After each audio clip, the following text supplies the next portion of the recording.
Saya ingin ucapkan tahniah syabas khas kepada Anwar Ibrahim Club dan juga Youth for Change kerana telah organize satu program yang cukup baik, dan ini saya dimaklumkan adalah program di mana paling banyak anak muda turun untuk berdialog dengan Datuk Seri Anwar Ibrahim.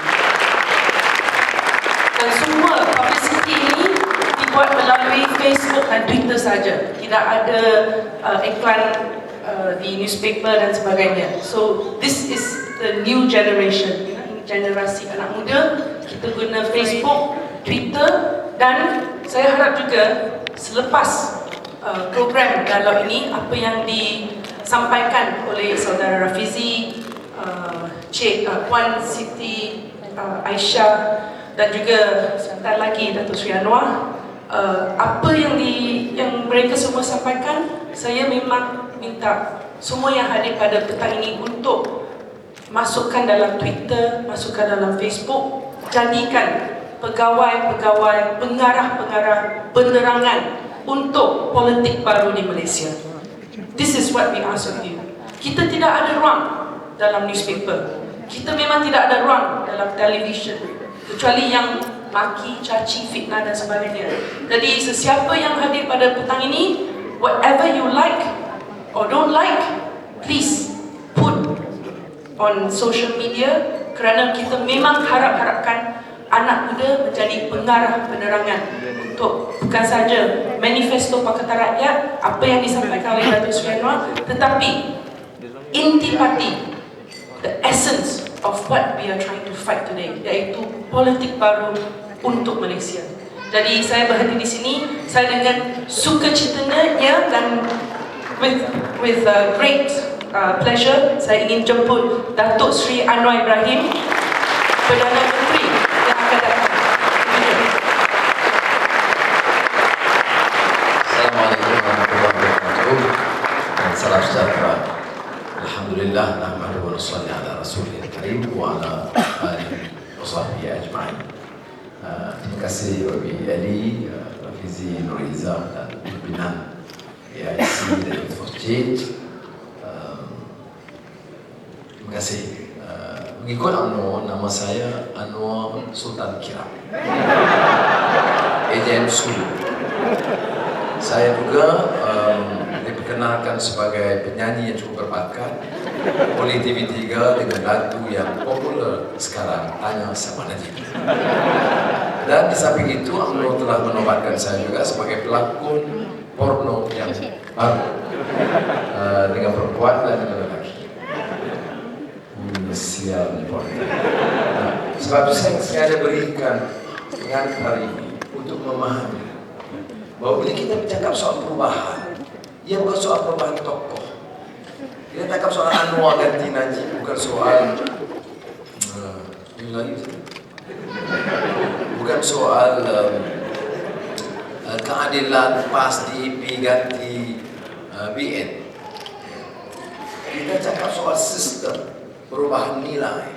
Sebab itu saya dalam 10 minit pertama, sebelum ada soal jawab, saya nak tekankan bahawa di kalangan anak muda saya nak sebut tentang pemikir yang paling saya senang masa saya di zaman muda, 40 tahun lalu masa saya muda, yaitu marhum Malik Al-Nabi dari Algeria.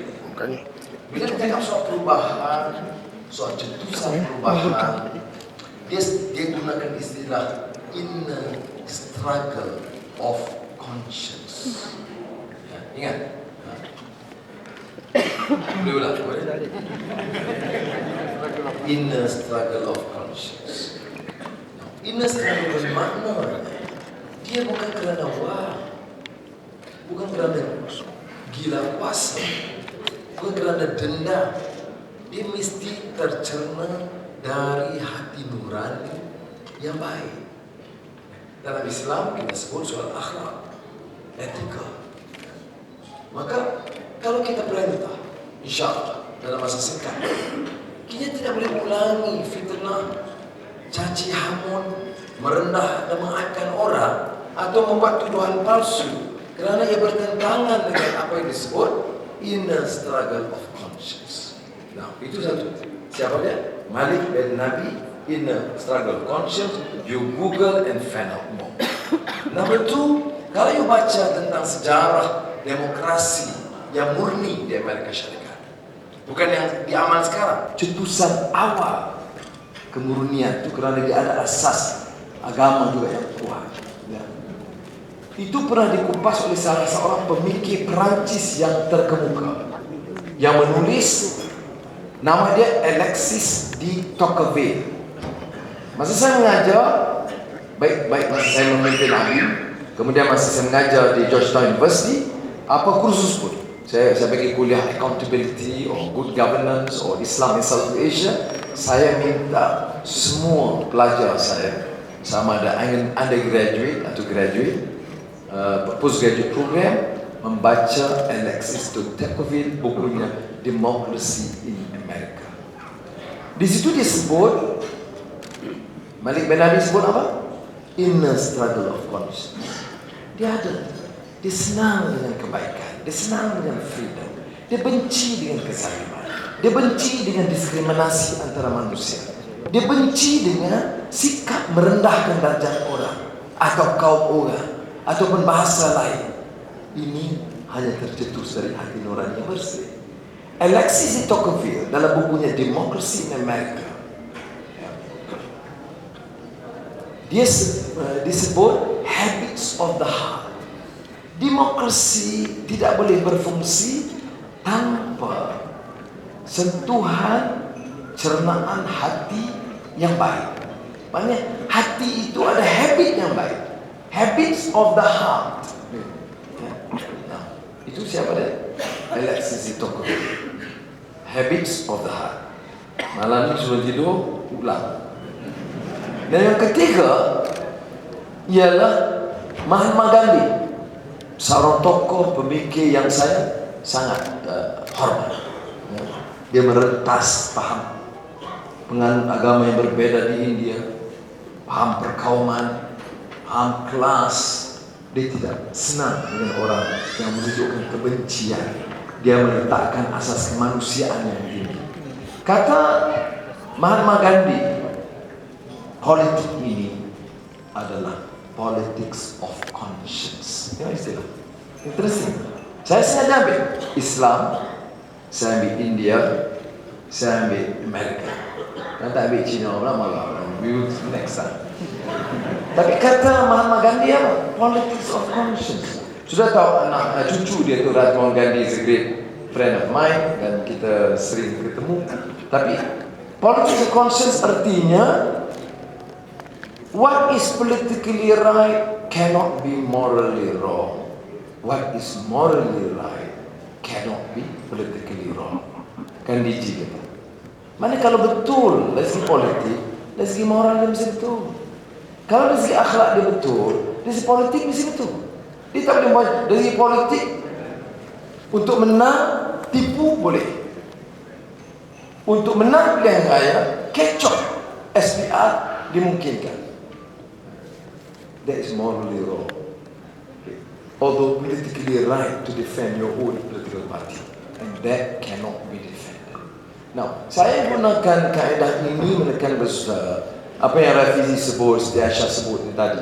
Sebenarnya kalau kita tengok kerangka besar, ia hanya sah dan sahih kalau dicetuskan daripada sikap sedemikian.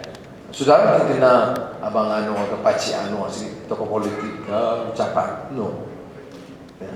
Saya tekankan bahawa saya relevan dalam politik Indonesia hanya kalau saya mampu gerakkan teman-teman saya, adik-adik saya dan anak-anak saya merubah sistem nilai yang sudah bobrok, keji dan hina. Kalau tidak ada conscience, moral, you guna kuasa, you rompak, siapa peduli? Peraturannya tak salah. Apa yang Rafizi nak bising soal kelas? Procedurally correct, morally indefensible. Apa masalah seorang keluarga menteri boleh dapat 2 kali 56 juta? Prosedur correct. Najib kata correct, Muhyiddin kata correct, Noh Umar Menteri Pertanian kata correct, Bekeling kata correct. Ingat kan mekanismenya?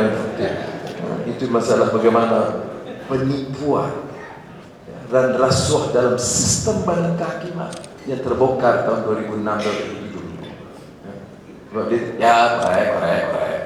Ya. Jadi kalau kita guna prosedur yang correct, seperti dijawab, pinjaman untuk NFC duit lembu kondo, correct prosedur. But it is corruption. It's blatant abuse of power. Ia menggunakan wang penternak lembu yang paling miskin untuk memperkaya keluarga menteri. Dan masih ada anak muda universiti yang masih menyokong. Saya minta maaf. Saya ngomong, taklah tua sangat. Abang 40. Tetapi saya rasa kalau generasi saya di universiti, kalau ada penyokong UMNO yang begitu, tak berani suara, tak berani. Orang nanti jerit mereka kerana anak muda yang pertahankan penindasan ke atas orang miskin. Tapi ada masalah, sebab itu saya kata challenge-nya itu bukan saja parti dalam Pakatan Rakyat, tapi cabarannya juga kepada anak muda. Kerana saya nonton itu, listen. Dan saya ada orang dia kadang marah, tapi saya sedih. Karena bagaimana mungkin sebahagian anak-anak Melayu mahasiswa yang boleh begitu sekali hilang idealismenya, tidak terketuk pintu hati nurani conscience-nya, dan tidak rasa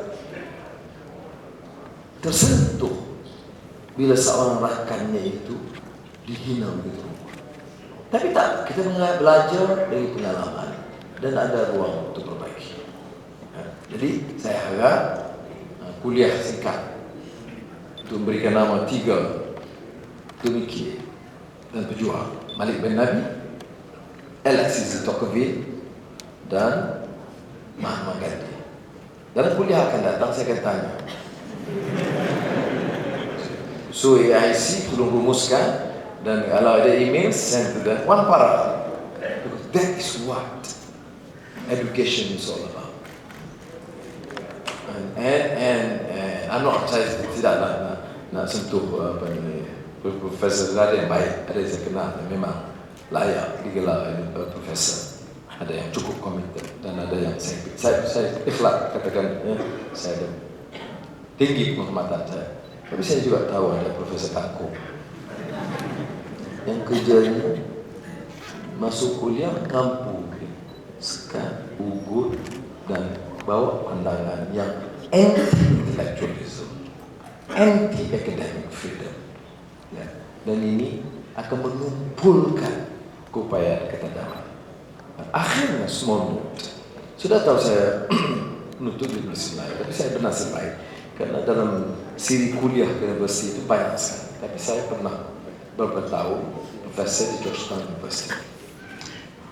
Pengalaman itu penting.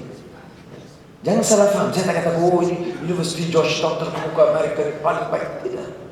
Tetapi saya nak beritahu tradisi apa yang disebut tradition of scholarship. Kita ke scholarship beasiswa dan PTPTN. Tradisi scholarship bagi saya, tradisi learning. Saya nak beritahu, kalau saya pergi kuliah ke universiti, sama ada kuliah terbuka. Kalau terbuka itu memang ramai orang datang. Ya. Kalau kuliah itu almost without exception. Kalau anak itu namanya siswaza atau mahasiswa, mesti ada nota sama ada laptop ataupun apa-apalah, BlackBerry dan sebagainya, ataupun catatan nota. Every point penting itu mereka catat. That's how I learn. Not from the kuliah. Every single lecture saya dengar. All those years, when I was a student, a young graduate, an emerging ABIM leader, I always bring a small notebook with me. Karena kalau tidak, tak mungkin saya ingat tiga nama. Apa nama pertama ingat? First name. Malik bin Ali. Second ni Alexis Tokodi. Third dia Muhammad. Lulus insyaAllah. Maka saya akan berhenti dekat sini. Kalau ada soalan, terus. Okey, terima kasih Datuk Sri. Kita akan buka first round untuk 3 soalan.